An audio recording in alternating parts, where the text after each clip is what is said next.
everyone, and welcome back to Project Healthy Schools. In our last lesson, we talked a lot about food culture and how in different cultures people choose different foods. We're going to talk more about food today and talk more about your specific food culture and some of the choices that you make. Before we get started, to get ready for later in our lesson, I need you to find either a piece of paper, and if you have a paper plate, that would be even better. But if you don't have a paper plate, that's okay. A piece of paper will work fine. And all I want you to do is simply write down on that plate or piece of paper, on the back of the plate or on the piece of paper, the last meal you ate. Try to be detailed. Try to think of everything you ate in your last meal. I want to give you a second to go ahead and do that right now, and then we're going to get started.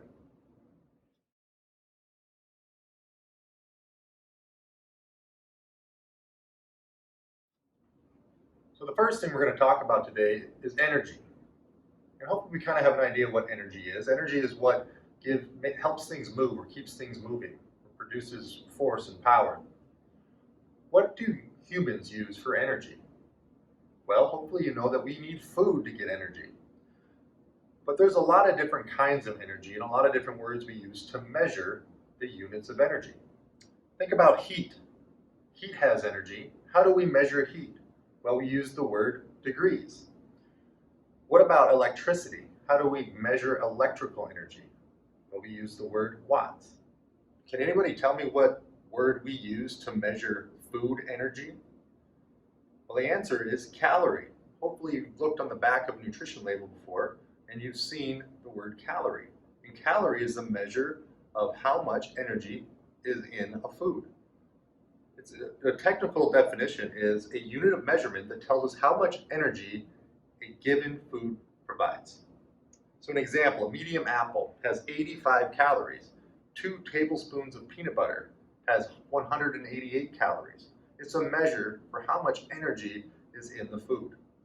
Calories are neither good or bad, and sometimes they get a bad rap. Calories are very important. Every day we need calories to survive. They're simply a unit of measurement.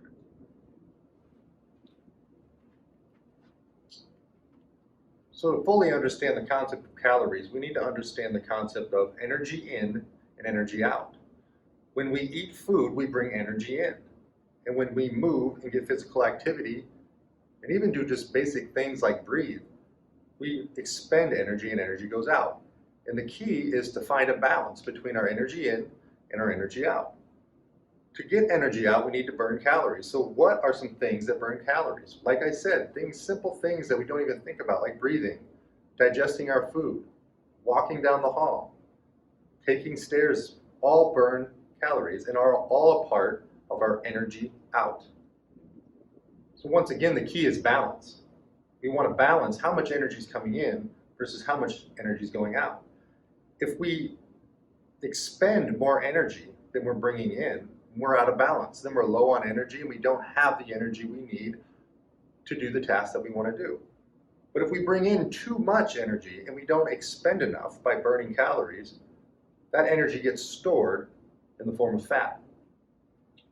Everyone burns energy differently depending on a lot of different things. Being male or female can determine how much more or less energy you burn because body mass has a lot to do with it. Being tall or short, your age, even your race or your ethnicity, just your genetics and what your background is, and your physical activity levels are all different things. That's why everyone is unique and needs to find their balance between energy in and energy out. But people who are more active generally need more energy, so therefore they need to eat more. Most kids your age need about 1,600 to 2,400 calories every single day. But remember, everyone burns calories different, and it has a lot to do with your lifestyle and your physical activity levels. Next up, we're going to talk about our food choices and how they relate to our energy in and our energy out.